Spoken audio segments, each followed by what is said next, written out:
नमस्कार दोस्तों, चलिए जानते हैं उत्तर प्रदेश की 50 फटाफट बड़ी खबरों को सिर्फ 10 मिनट में। लेकिन उससे पहले आप यह वीडियो किस जगह से देख रहे हैं हमें कमेंट में जरूर बताएं। स्मार्ट प्रीपेड मीटर को लेकर लोगों की शिकायतें बढ़ रही थीं, इसलिए अब इसे वैकल्पिक बनाने के लिए आयोग में याचिका डाली गई है। मतलब अब जबरदस्ती मीटर बदलवाने का दबाव नहीं पड़ेगा। लोग चाहें तो लगवा लें, वरना पुराने मीटर से भी काम चल जाएगा। इससे कई घरों को राहत मिल सकती। यूपी में अब सामुदायिक स्वास्थ्य केंद्रों पर आने वाले मरीजों को एक नई सुविधा मिलेगी। सरकार ने इसके लिए अलग से बजट जारी कर दिया है। इस योजना से गांव कस्बों के लोगों को इलाज में आसानी होगी और उन्हें छोटी बीमारी पर शहर नहीं दौड़ना पड़ेगा। सरकार का दावा है कि इससे स्वास्थ्य सेवाओं में सुधार होगा। यूपी में एमएसएमई सेक्टर को बढ़ावा देने के लिए सरकार की नई नीतियों का असर दिखने लगा है। छोटे उद्योगों को नई योजनाओं से काफी राहत मिल रही है और कई लोगों को रोजगार भी मिल रहा है। सरकार कह रही है कि आने वाले समय में प्रदेश छोटे उद्योगों का बड़ा हब बनकर उभरेगा। कारोबारियों में भी भरोसा बढ़ा है। यूपी बोर्ड ने इस बार नकल रोकने के लिए आंसर शीट में बड़ा बदलाव किया है। नई फॉर्मेट और नए रंगों की कॉपियां जारी होंगी ताकि सेंटर पर गड़बड़ी करना मुश्किल हो जाए। बोर्ड परीक्षा 2026 को लेकर तैयारी शुरू कर चुका है। टीचरों और छात्रों को भी नई कॉपी का पैटर्न बताया जाएगा। यूपी में एक मामला सामने आया जहां स्मार्ट प्रीपेड मीटर को लेकर विवाद बढ़ा तो लोगों ने आयोग में याचिका डाल दी कि इसे वैकल्पिक किया जाए। लोग डर रहे थे कि बिल ज्यादा आएगा और सिस्टम समझ नहीं आएगा, इसलिए अब मामला आयोग में है और फैसला आने का अब ने लगाया इंतजार है।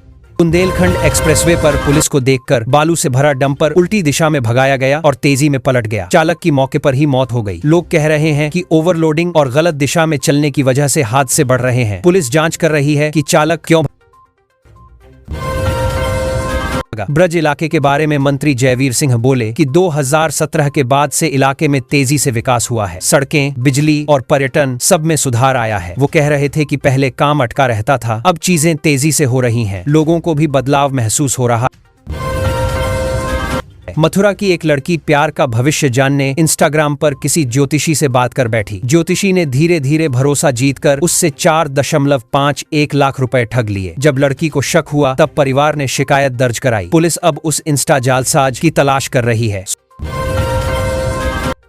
स्वतंत्र देव सिंह ने सपा और अखिलेश यादव पर बयान देते हुए कहा कि सर सिस्टम में बोगस वोटरों के नाम हटने से सपा बेचैन हो गई है। उन्होंने कहा कि असली नकली मतदाताओं की पहचान साफ हो जाएगी तो चुनाव भी साफ होंगे। इस पर सपा समर्थक नाराज दिखे।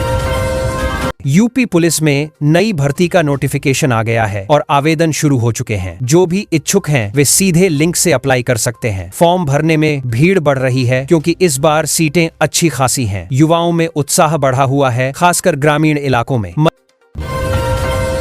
मदरसा बोर्ड की कामिल और फाजिल डिग्री को सुप्रीम कोर्ट ने भी मान्यता न देने का फैसला बरकरार रखा। अब ऐसे छात्रों को यूनिवर्सिटी में एडमिशन लेने के लिए नियमित पढ़ाई करनी होगी। कई छात्र चिंतित हैं क्योंकि उन्हें नई प्रक्रिया अपनानी पड़ेगी। सरकार भी इस मुद्दे पर दिशा निर्देश दे सकती है। उत्तर भारत में ठंडी हवाएं तेज हो गईं और यूपी में भी कोहरा बढ़ रहा है। मौसम विभाग ने बताया कि अगले 2 दिन और ज्यादा ठंड पड़ेगी। सुबह की शुरुआत धुंध से होगी और दिन में भी धूप हल्की रहेगी। लोगों को खासकर सुबह सुबह सावधानी बरतने की सलाह दी गई है। नोएडा में गोवा नाइट क्लब घटना के बाद पुलिस ने 102 रेस्टोरेंट और बार की जांच शुरू कर दी है। सुरक्षा और लाइसेंस से जुड़े कागज चेक किए जा रहे हैं। अवैध तरीके से चल रहे कई बारों पर कार्रवाई की तैयारी है। कारोबारियों में हलचल मची है। यूपी होमगार्ड भर्ती में लड़के और लड़कियों को कितने किलोमीटर दौड़ना है इसका भी पूरा नियम जारी किया गया। लड़कों को ज्यादा दूरी और कम समय में दौड़ना होगा। लड़कियों के लिए थोड़ी राहत रखी गई है। कई युवा प्रैक्टिस शुरू कर चुके हैं क्योंकि फिजिकल टेस्ट ही सबसे कठिन माना जा रहा है। पंजाब, हरियाणा में पराली जलाने के मामलों में बड़ी गिरावट दर्ज हुई है। फिर भी दिल्ली.NCR की हवा साफ नहीं हो रही। वजह बताई जा रही है कि सर्द मौसम और हवा का न चलना, ऊपर से वाहनों और फैक्ट्रियों का प्रदूषण भी मिला हुआ है, इसलिए HEI लगातार खराब बना है। गोवा नाइट क्लब हादसे में कानपुर का एक शेफ भी मारा गया। वो सिर्फ 10 महीने पहले सपने लेकर वहां गया था। परिवार पूरी तरह टूट गया है। बॉडी आने का इंतजार है और घर पर लगातार लोग सांत्वना देने पहुंच रहे हैं। पुलिस हादसे की जांच में लगी है। प्रयागराज में ठंड और कोहरे का असर बढ़ता जा रहा है। IMD ने अलर्ट भी जारी कर दिया कि अगले दिनों में हालात और बिगड़ेंगे। प्रशासन ने भी आश्रय स्थलों और राहत इंतजामों को दुरुस्त करने की तैयारी की है। लोग सुबह कहीं जाने से बच रहे हैं। यूपी में पराली जलाने में कमी देखकर सरकार ने इसे बड़ी उपलब्धि बताया। पंजाब हरियाणा की तुलना में यूपी में काफी कम मामले आए हैं। पर्यावरण विभाग कह रहा है कि जागरूकता अभियान और मशीनें देने से फायदा हुआ, लेकिन हवा अभी भी साफ नहीं। यूपी की रामसर साइट्स में इस बार भी सर्दियों में प्रवासी पक्षियों की चहल पहल बढ़ गई है। कई विदेशी प्रजातियां पहुंच चुकी हैं। स्थानीय लोग और फोटोग्राफर भी वहां घूमने लगे हैं। विभाग की टीम निगरानी कर रही है ताकि पक्षियों को कोई परेशानी ना आए। काशी तमिल संगमम का तीसरा दल भी काशी पहुंच गया। इनके लिए सांस्कृतिक कार्यक्रमों और दर्शन की खास व्यवस्था की गई है। शहर में इनके आने से रौनक बढ़ गई है। लोगों को भी तमिल संस्कृति देखने का मौका मिल रहा है। प्रयागराज में ब्राह्मण समाज आईएएस अधिकारी के कथित आपत्तिजनक बयान से नाराज हो गया। लोगों ने पुतला फूंका और महिलाओं ने पैदल मार्च भी किया। मामले को लेकर समाज में काफी गुस्सा है। अधिकारी की सफाई भी जल्द आ सकती। कन्नौज में एक अजीब मामला सामने आया। न गाड़ी चोरी हुई न शिकायत हुई, फिर भी पुलिस ने युवक को उठा लाया। बाद में पता चला कि सिस्टम में फीर गलत तरीके से चढ़ गई थी। परिवार परेशान हो गया था। बाद में पुलिस ने गलती मानकर युवक को छोड़ दिया। यूपी के एक बड़े राजनीतिक घराने में नया रिश्ता जुड़ा है। कथावाचिक लड़की की शादी तय हुई है और अब घर में तैयारियां शुरू हैं। इंद्रेश उपाध्याय के बाद अब यह नया रिश्ता चर्चा में है। लोग सोशल मीडिया पर भी बधाई दे रहे हैं। लोकतंत्र और संविधान की रक्षा को लेकर प्रदीप नरवाल ने कहा कि हर नागरिक की जिम्मेदारी है कि वह देश के कानून और व्यवस्था को मजबूत बनाए। उनके इस बयान को कई राजनीतिक संकेतों से जोड़कर देखा जा रहा है, लेकिन उन्होंने साफ कहा कि बात सिर्फ जागरूकता की। आर्यन नाम के एक युवक का पहला शो था जिसमें उसका आत्मविश्वास कई बार हिल गया, लेकिन उसने मेहनत नहीं छोड़ी। आखिरकार उसने अच्छा प्रदर्शन किया और लोग उसकी तारीफ करने लगे। परिवार भी खुश हुआ कि उसने डर पर जीत हासिल की। अब आगे और शो करने की तैयारी। योगी सरकार ने युवाओं के लिए बड़ा कदम उठाया है। अब ब्लॉकों पर नई भर्तियां होंगी जिसमें करीब 25,000 की सैलरी मिलेगी। काफी समय से युवा ऐसे मौके का इंतजार कर रहे थे। सरकार का कहना है कि इससे रोजगार बढ़ेगा और गांव स्तर की योजनाएं तेजी से जमीन पर उतरेंगी। उत्तर प्रदेश में सोलर एनर्जी को लेकर सरकार ने बड़ा रिकॉर्ड बना दिया। 3 लाख सोलर प्लांट इंस्टॉल हो चुके हैं। इससे बिजली का बोझ कम होगा और गांव शहर दोनों में लोगों को फायदा मिलेगा। मुख्यमंत्री खुद इस प्रोजेक्ट की मॉनिटरिंग कर रहे हैं और इसे यूपी की बड़ी उपलब्धि बताया जा रहा है। सीएम योगी ने साफ कहा है कि माफिया का अंत और जनता का विकास दोनों साथ साथ चलेंगे। लोग कहते हैं कि पिछले कुछ सालों में कानून व्यवस्था और विकास दोनों में सुधार महसूस हो रहा है। इसी वजह से सीएम योगी पर भरोसा भी लगातार बढ़ रहा है। सरकार इसे अपना बड़ा मॉडल बता रही है। कृषि वैज्ञानिक अब गेहूं पर बढ़ते तापमान का असर समझने के लिए रिसर्च करेंगे। मौसम में बदलाव की वजह से फसल की क्वालिटी और पैदावार पर फर्क पड़ रहा है। वैज्ञानिक यह जानेंगे कि कौन सी किस्में ज्यादा टिकाऊ हैं। किसान भी चाहते हैं कि इस पता है रिसर्च से उन्हें नया रास्ता मिले। उत्तर प्रदेश में स्टार्टअप का माहौल काफी बेहतर हुआ है। सरकार कह रही है कि सीएम योगी के नेतृत्व में यूपी स्टार्टअप इंडिया की नई धड़कन बन गया है। कई युवा अपने बिजनेस शुरू कर रहे हैं। उन्हें मेंटर, फंड और ट्रेनिंग भी मिल रही है। आने वाले समय में यह रोजगार भी बढ़ाएगा।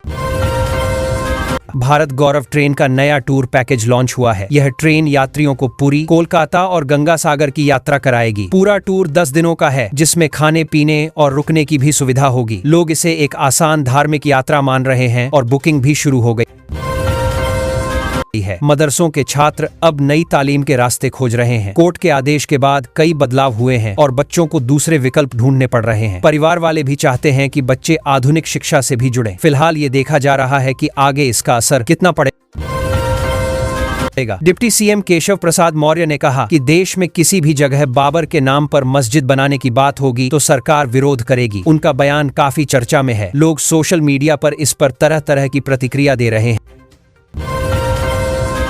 सीएम योगी ने सिद्धबली बाबा के दर्शन किए। वहां बड़ी संख्या में लोग भी पहुंचे हुए थे। सीएम के पहुंचने पर सुरक्षा और श्रद्धालुओं की भीड़ दोनों बढ़ गईं। कई भक्त कहते हैं कि सीएम की मौजूदगी से उन्हें भी श्रद्धा का अलग माहौल महसूस हुआ। वीडियो भी। यूपी में ओडोप योजना को और बड़ा कर दिया गया है। अब हर जिले का एक खास व्यंजन भी तैयार किया जाएगा ताकि वहां के लोगों को ज्यादा काम मिले। इससे छोटे व्यापारियों को फायदा होगा और इलाके की पहचान भी बढ़ेगी। सरकार इसको काफी गति से आगे बढ़ा रही है।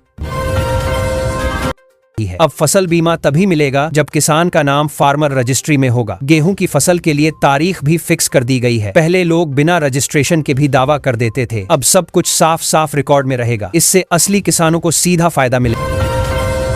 अभ्युदय कोचिंग के 3 बच्चे इस बार यूपीपीसीएस प्रीलिम्स में पास हो गए। ये सरकारी फ्री कोचिंग है, इसलिए लोग खुश हैं कि बिना पैसा खर्च किए भी कामयाबी हासिल की जा सकती है। बच्चों ने बताया कि अच्छे मेंटर्स और टेस्ट सीरीज से तैयारी आसान हो गई और परीक्षा साफ कर ली। सरकार ने एक ऐसा सिस्टम बना दिया है कि अब प्राइवेट स्कूलों की फाइलें महीनों तक नहीं अटकेंगी। पहले स्कूलों को चक्कर लगाने पड़ते थे, लेकिन अब विभाग ने जिम्मेदारी तय कर दी है। कागज जल्दी क्लियर होंगे और मान्यता से जुड़े काम भी तेजी से निपटेंगे। स्कूलों को बड़ी राहत मिलेगी। यूपी में स्टार्टअप का माहौल काफी तेज हो गया है। सरकार इंक्यूबेशन सेंटर बढ़ा रही है, जहां लोग अपने आइडिया लेकर जाते हैं और उन्हें ट्रेनिंग, स्पेस और गाइडेंस मिलती है। इससे युवा नौकरी ढूंढने की जगह खुद बिजनेस शुरू करने की सोच रहे हैं। राज्य को स्टार्टअप हब बनाने की तैयारी है। एक बड़ी परीक्षा अब यूपीपीसीएस की तर्ज पर कराई जाएगी और इसमें 12 लाख से ज्यादा बच्चे शामिल होंगे। सरकार चाहती है कि परीक्षा साफ सुथरी और एक जैसे पैटर्न वाली हो। बच्चे भी खुश हैं क्योंकि तैयारी करना आसान हो जाएगा और गलतियों की हर भी संभावना कम हो जाएगी। कृषि विभाग ने खाद खरीदने पर नया नियम लागू किया है। अब मशीन पर अंगूठा लगाते ही पता चल जाएगा कि किसान कितनी बार खाद ले चुका है। पहले कुछ लोग अलग अलग दुकानों से कई बार ले लेते थे। अब सिस्टम से पकड़ में आ जाएंगे और असली किसानों को ही फायदा मिलेगा। सीएम योगी कह रहे हैं कि यूपी में स्पीड, स्टेबिलिटी और सपोर्ट के मॉडल पर काम हो रहा है। इसका मतलब यह है कि उद्योग लगाने वालों को पूरा भरोसा और सुविधा दी जाएगी। कागजी काम, जमीन और परमिशन जैसी चीजों को जल्दी निपटाने की कोशिश है, ताकि निवेशक बिना झंझट के काम कर सकें। यूपी में अब कई सरकारी काम एई की मदद से हो रहे हैं। कहा जा रहा है कि पूरा सिस्टम देश का सबसे आधुनिक सुशासन मॉडल बन रहा है। फाइल कब चली, शिकायत कब निपटी, सब कुछ ऑनलाइन ट्रैक हो रहा है। इससे टाइम भी बच रहा है और गलत कामों पर रोक भी लग रही है।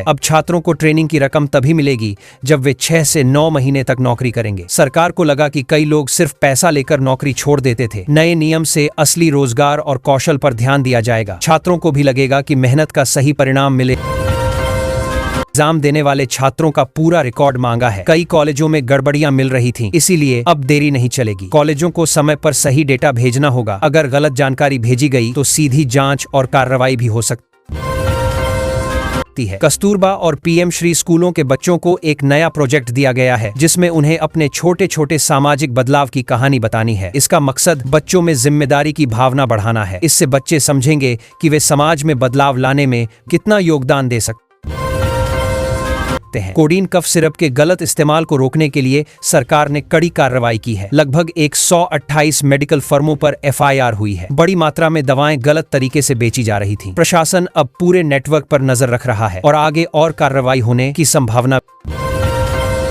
भी है। सभी स्कूलों को 15 दिसंबर तक यूपी बोर्ड वेबसाइट पर टीचर्स की जानकारी अपडेट करनी है, ताकि परीक्षा ड्यूटी सही ढंग से लग सके। पिछले साल गड़बड़ियां हो गई थीं क्योंकि रिकॉर्ड अधूरा था। इस बार देरी करने पर कार्रवाई हो सकती है, इसलिए स्कूलों में तेजी से काम हो रहा है।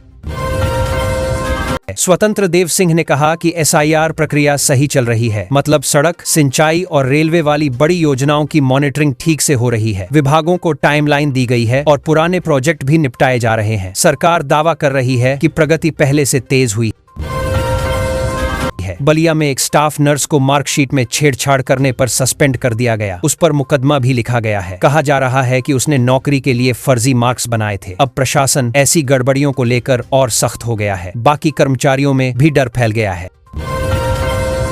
आगरा जयपुर हाईवे की सर्विस रोड पर दबंगों ने कब्जा कर रखा है। वहां कंडम गाड़ियां खड़ी कर दी गई हैं, जिससे रास्ता संकरा हो गया है और तेज चलना मुश्किल हो गया है। लोग परेशान हैं, लेकिन अभी तक कोई सख्त कार्रवाई नहीं हुई है। शिकायतें बढ़ रही हैं और लोग समाधान की उम्मीद में हैं। राजभर ने कहा है कि यूपी में विकास की नई शुरुआत हो रही है। वो दावा कर रहे हैं कि गांवों में योजनाएं तेजी से पहुंच रही हैं। सड़क, बिजली, पानी जैसी सुविधाओं में सुधार हो रहा है। लोगों का भरोसा भी बढ़ रहा है कि सरकार विकास में गंभीर है और लगातार काम कर रही है।